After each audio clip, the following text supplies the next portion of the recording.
To hear his story once again. To me and to you, it's a new story, of course. Actually, also, there's both internationals and Danish here. Furkan also speaks Danish, so the lecture is going to be in English. But if you have questions afterwards and prefer asking in Danish, maybe that'll be okay. So yeah, welcome to Furkan.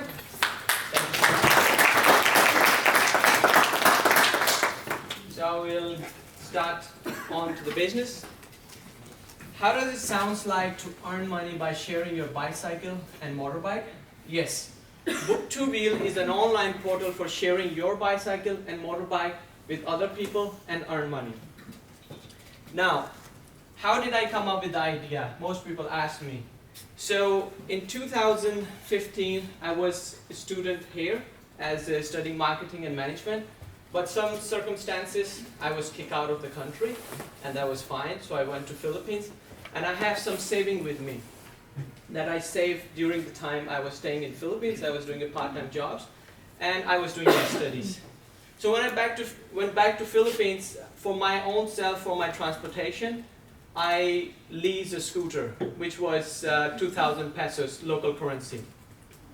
And then in acquaintance, I met with Danish interns who were taking their internships in the Philippines. A lot of are pedagogue, so they go to Philippines and they do their internship for 6 months. So some of the girls came to me and asked me that you've been living here for some time and we are facing the problem. We spend every day 200 on the taxi, and that's just for us to go to work. But then we need to pay more money to go around to other places that we want to go. Could you help us? And I said, if you pay 200, so meaning to say you spend about 6,000 a month, so why not you rent my scooter? And I'll give you the scooter and you give me 6,000 every month. So we agree on the one girl, and then I leased the scooter for 2,000 and I rented it out for 6,000. So I made 4,000 straight a month. And the next day there were 4 more girls who want to rent a scooter. So then they came to me, I went out and get more scooter, and I rented out those scooters. So every month I started to make 500 to 600 or 1,000 US dollar by doing that, and that was good enough for me for the monthly living when I was living in the Philippines. But what happened that the idea I started to spread around, and the more and more people started to come to me and ask me if they want to rent a scooter. But now there were not monthly rentals, but there was daily rental. So I asked my friend who was living in the same compound as me, that all day your bike is standing, why not you start renting out? So he rented out his motorbike and I started to make a 20% cut of this transaction. And then I asked my another neighbor and I asked my another neighbor. It started as a virus, These Filipino people earn only $13 a day. So it was a good opportunity for them to just earn another $13 a day just by renting out their motorbike. So that's how I actually get the idea that how about if I make a website where people can just go online, search a city and rent a motorbike. So then I met a guy, his name was Michael. We started as a partnership. I had some cash saved from the Denmark.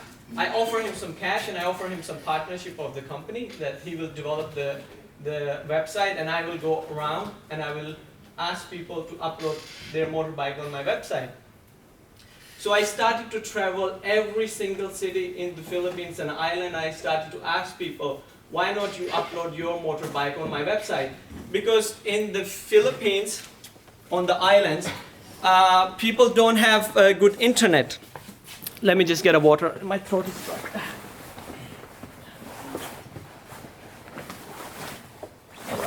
I don't have. So in the Philippines, every island, it's a remote island. People are still using their, normal phones. Some people don't have a smartphone and some people don't have an internet. So when I saw this opportunity, I said, there is an opportunity. So what I did, I said, it's fine if you don't have internet, but we will still communicate with you through SMS and all these things. So I set up a local office in the Philippines. So we upload their motorbikes manually on our website. And then when the bookings come, we will send them SMS and we will get onto them with the chat and the phone, and then we will confirm that. So that idea started to be very successful in the Philippines, and then we started to get more and more and more in the Philippines. Now, how does the website work? So you see the simple here.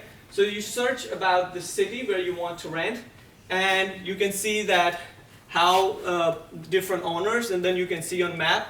So today we are in 56 cities in the Philippines. We started with the one city, and we expanded all over the Philippines.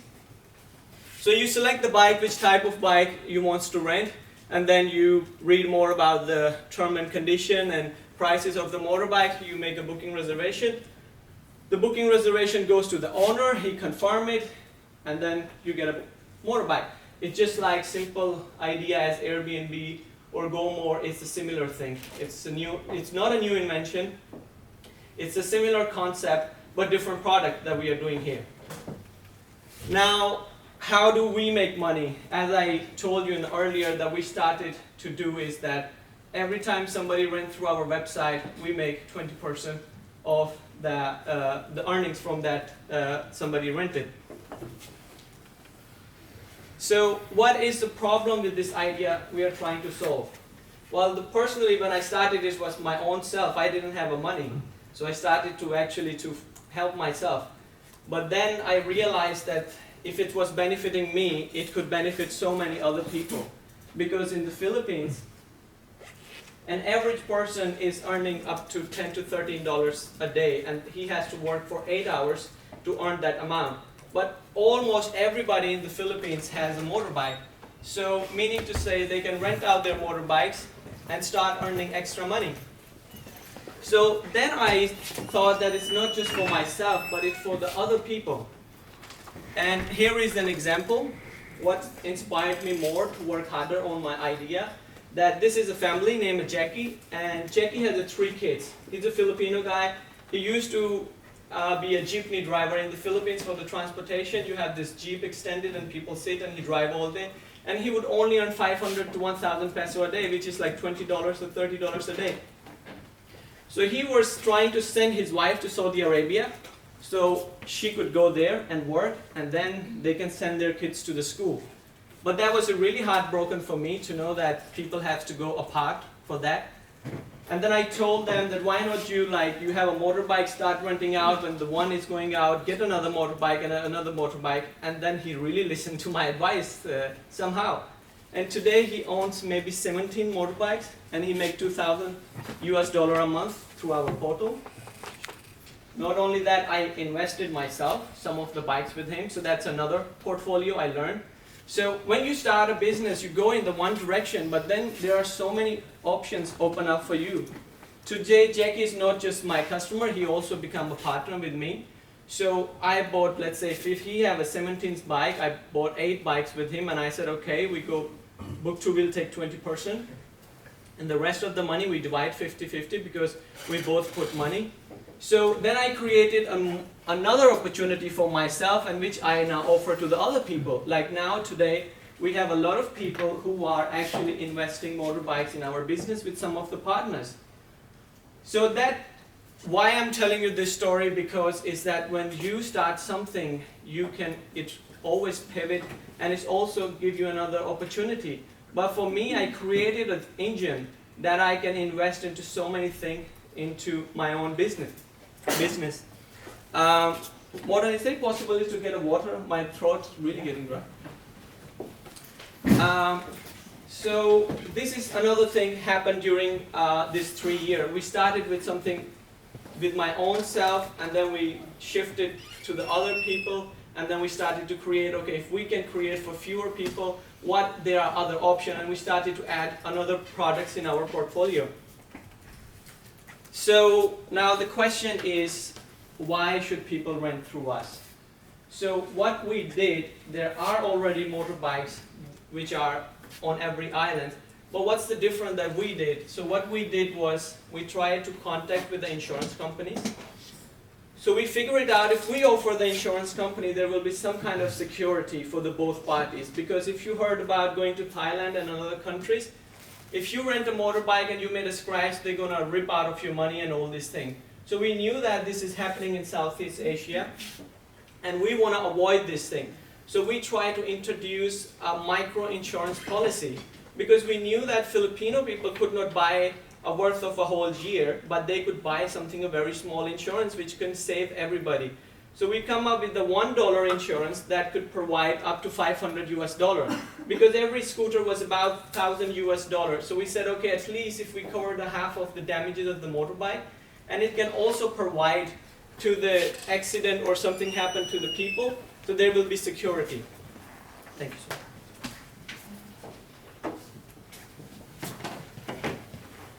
So that would be the one thing that we create. This is also called competitive advantage. If tomorrow somebody tries to enter our market, so we try to build the boundary around us to save that this market will stay with us. Sooner or later there will be people starting to do the same idea about what could we do that we have to differentiate today, and that's also differentiation that we created. Plus that we created the community. Now everybody who signs up on our website, we linked him with the community, with the local people, which we created that. And that give us also a strong control in our market.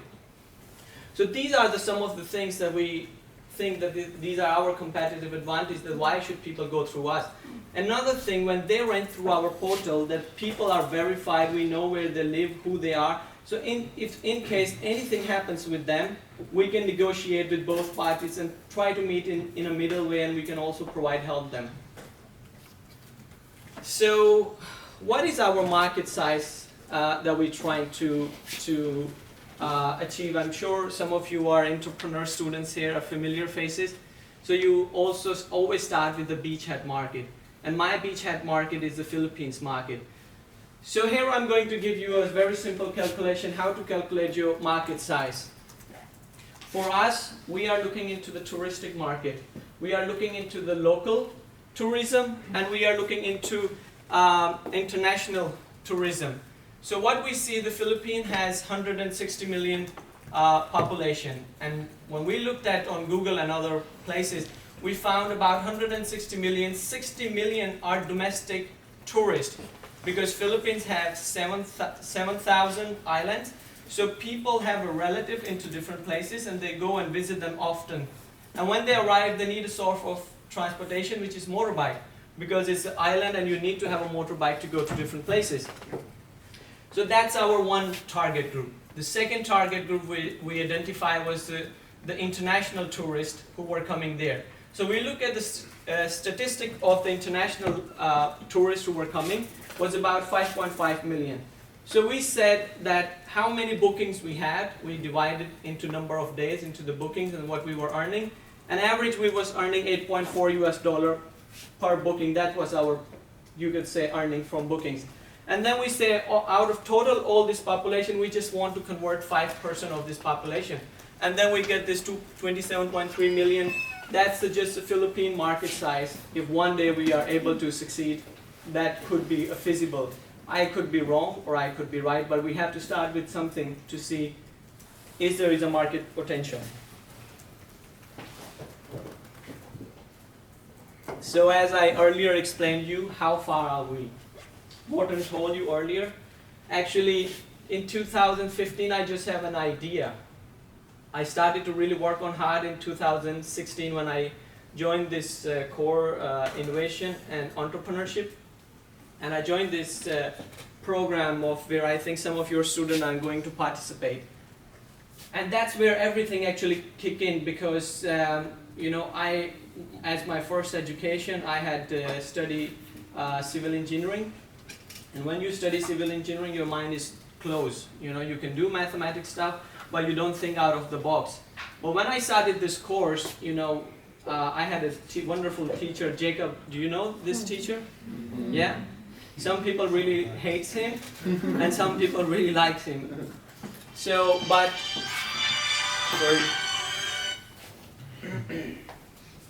he became my very much inspiration. He really helped me a lot, you know, as an individual, and Morten was also there, of course. So I got these two people, they were very creative. Morten was good in the economics and all this thing.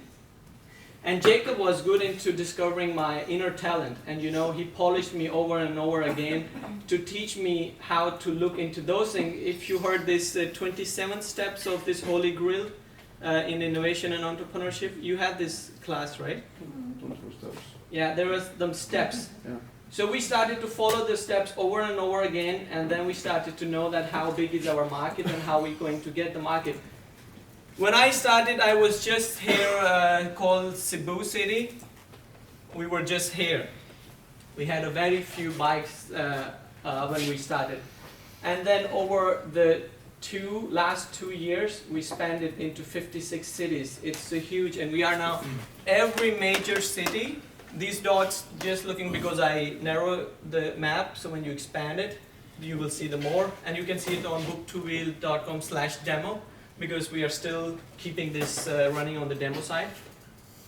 So every single city, I have to go back every 6 months. And every time I go back, if one of the word is called ginsigubutsu, like you have to go out and meet your customer. So I would every 6 months, I would spend my 2 months to 3 months in the Philippines, where the only thing I would do is just travel all these islands. I will go out there, I will show them who I am and what's my story, and then I speak the local language. So it was a very big advantage for me to actually to spread my business as fast as I could. So in my personal opinion, when I started, I did not have a money or capital.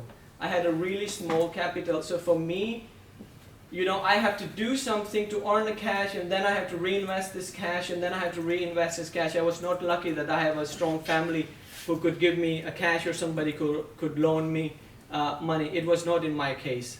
Everything I would earn, I would have to reinvest. And it's the same thing I do today. If I have 100,000 today, I would invest into 4 different or 5 different places and make sure that my investment comes back into different pieces. But when you divide your investment over the period of time, you started to collect every month some part of your investment, and over the period, your investment grows. Morten do the same thing. He invests into the properties, and he can tell you the formula how to invest onto those things. My formula is very simple. I make sure that I can get my return of investment 5 to 6 months, and then I have another grace period of 1 year where I make this my money, and then I pull my money back and I invest into something. Because I have made my own business, I know that which city I should buy bikes and who should I invest with.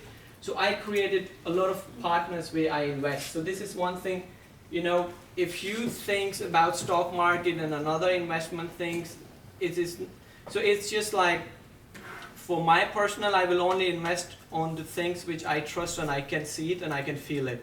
So if some of you are doing some business that I could see I can make money out of it, I will really invest my capital in you. And I think you should do the same thing. The people you could reach out, friends, family, and other people, is a very good thing to start with. And we also learn when you need an investment, go to friends, family, and fool, and they are the one who are going to give you first investment.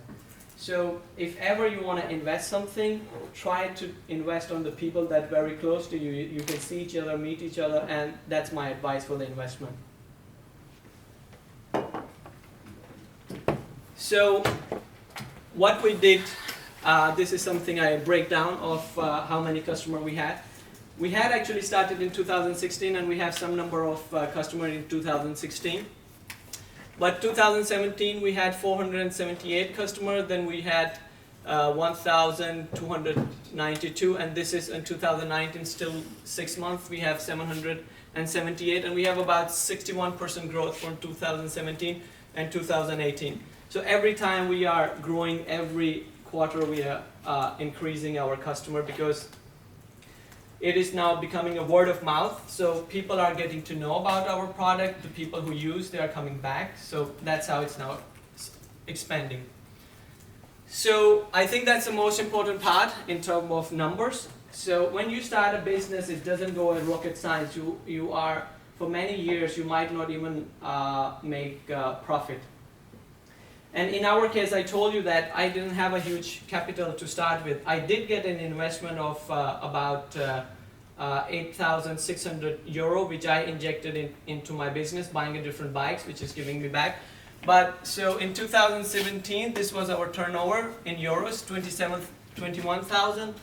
And in 2018, we had 50,000 euros. In 2019, we have 32. But we think that this will go about maybe 100,000 or at least 70,000. We will, again, exceed maybe 60% of this one we had. So that's our business we generated, and as I told you, this is the Book2wheel earning. So we make only 20% of what people earn. So that's how our graph looks like.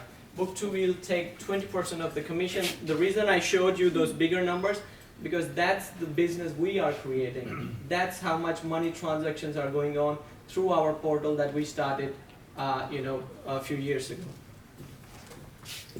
So here it's a breakdown on the pesos that I divided into the previous years for 2018, 2017, that you could say when you will start the business it will be always very low. And this will not discourage you.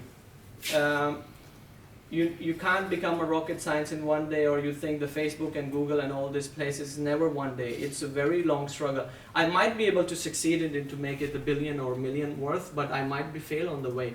And that is fine with me, because on this way I'm learning so much. And at the end of the day it's still paying my bills. I still get something to live on. And it's just like a similar job. One day you have a job and another day you are fired and you have to look for another job. Doing a business or having a startup is something like a similar feeling, that it's not always that you can have the dream thing that you imagine, but you have to see it yourself until the end. So that's why I brought this number for you to understand that you might be struggling for many years before you will make those huge numbers. And that's fine, because on this way you are building something which can stand very much. And I will tell you one more example. So I was born in Pakistan, and I was born in a middle class family. My father was a civil engineer, and so my other family members are engineers and doctors, and that's how our tradition in the family, you have to be engineer, you have to be doctor. So for me to get this education, I have to first become engineer, and then I have to put the degree at home and then take another education. But what happened is that my father was a civil engineer, and something happened that he was fired from his job and he was jobless. And my father has a second wife, and he still have 4 kids which are very young, and he has to support them. So I told them, why not you move to the Philippines and you start renting out motorbikes when everybody is benefiting from my portal? Why not you doing the same thing? So he moved to Philippines. I helped him some getting motorbikes. He helped himself to getting motorbikes, and he started renting out motorbikes, and he's also earning $2,000 a month. So what I started 3 years ago, I could see at least it helped somebody of my family. So when you do something, it's not about you getting rich. It is all about the value that you're creating to the other people. Because if we are very selfish, if I would always think that I could go on and today and find a job and earn 30,000 kronas, something that's selfish of me. But that's fine. Everybody have a different principle. I don't say that you should not do that. But if you want to make a difference in this life, it has to be something beyond yourself. Having a salary for me and going on vacation once a year, perfect. And having a nice house, perfect. But if you want to do something change in life, you have to think beyond yourself. You have to think for the other people. And that's what I wanted to do. With this idea, it's not about myself. It's not about me getting rich or me making money. It's about how can make this idea can make other people's life easier and can bring something. So that's the personal motivation for me to work on this idea and waking up every day and coming and dealing with every problem that I see. Another thing, when you start a business, it is not an easy. It is a very long journey, And my advice is, do not start yourself only. Always have at least 2 to 3 people, because it will really much help you. Find people who are like-minded you and has a different talent. You don't have to find, if you are a programmer and there should be 3 people in programmer. No, you find people which have a diverse backgrounds. A guy with the IT, with the marketing, or with the accounting. One-man show is a very bad show, and I end up on that situation. So I started with the partner, but this idea was not making so much money. So what happened that he wanted to quit, he took the money out and he left it. it was really hard for me when I left alone, doing all this thing. But then I said, okay, we have to continue doing this, and so I started hiring more people, and I made a team. Today is an organization, so it's no longer a one-man show. Today there are many people who are working on this idea to help me, and we created the board of advisory. And so another thing I recently learned, how to create a board of advisory, and which I did, and I'm still working on it. So, everybody you bring in your company, they also want to get in return something. So you make sure that if you cannot pay them money, give them something that create a value for them as well. So for me, I have a friend named Benjamin. He's been helping me out with all this accounting stuff because I can't be good in everything. So I needed someone to help me with accounting. So I said, okay, if I pay him every time, I lose money. So what I did, the money I wanted to pay him, I bought another motorbike with someone, and I said every 15 days, the earning of this motorbike goes to you. So again, how did I use my cash? You can use your cash in once, or you can use your cash in a way that it returns something. So now I bought a motorbike in the Manila city, and when we bought this motorbike for 50,000, and the first day the motorbike rented out for 2 months, and we get back 15,000. And now we're paying every 15 days this board of advisory something out of the business. So these are the small cycles, things you will learn when you start business, and these are my things, I do it. Your business might be different, or your way of doing things different, but always the cash you have, you can see that how can I use this cash that it give me something before I burn out. If you start distributing the cash, you're going to run out of the cash. For me, every cash I have, it has to give me something back, and I will pay it to the other people. So what was the biggest accomplishment we had in 2016? We joined this competition, Danish Entrepreneurship Award, and we won the first prize with this competition. And this was something very big for me. As I told you, I came from the middle class family, and I was always told that I'm the what you call a black sheep or the dark sheep. So winning this idea was giving me so much boost to my self-confidence that I could now say that, okay, I have achieved something. So it is nice for you to guys and join those competitions. I do not discourage to do that. I will encourage you to join those things, because even you fail, you still have the courage, and you can still get the feedback from this type of competitions. Another thing, a few days ago I was talking with my colleague in the incubator who also have a startup, and we talked about things, and we should come up on the same idea. Most people ask us, why are you not rich? And I explained you earlier, you're not going to become rich very fast. It might take you some time. So if you want to become an entrepreneur or something, do not start something to become a rich, because you might not become a rich. Start something that can create a value for you. So who is in our team right now? As I spoke with Benjamin, Benjamin is helping us with the accounting and all the stuff. Every 6 months or a year we have to apply for the tax and all these things. He has control on everything. He do the Excel things, all the things. My name is Forkan. I was innovation student, entrepreneur student here in UCL. That's my education. We have Isaac. He started as internship in the Book2wheel, and now after he finishes internship, he's a full stack developer in our company. So he worked with us developing the company, the programming stuff. Jing Wong is the guy who trusted me, and he gave me this initial capital. I think it was 2017 or 18. We get some of the capital from him. We gave him 5% of the share of the company.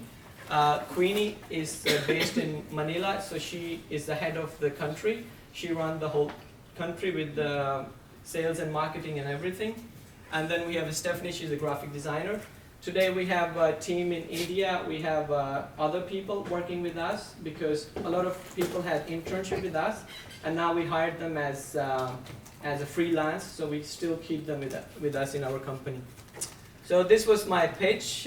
Thank you for listening. I think it's your time to ask a question, and I'm here to answer your questions.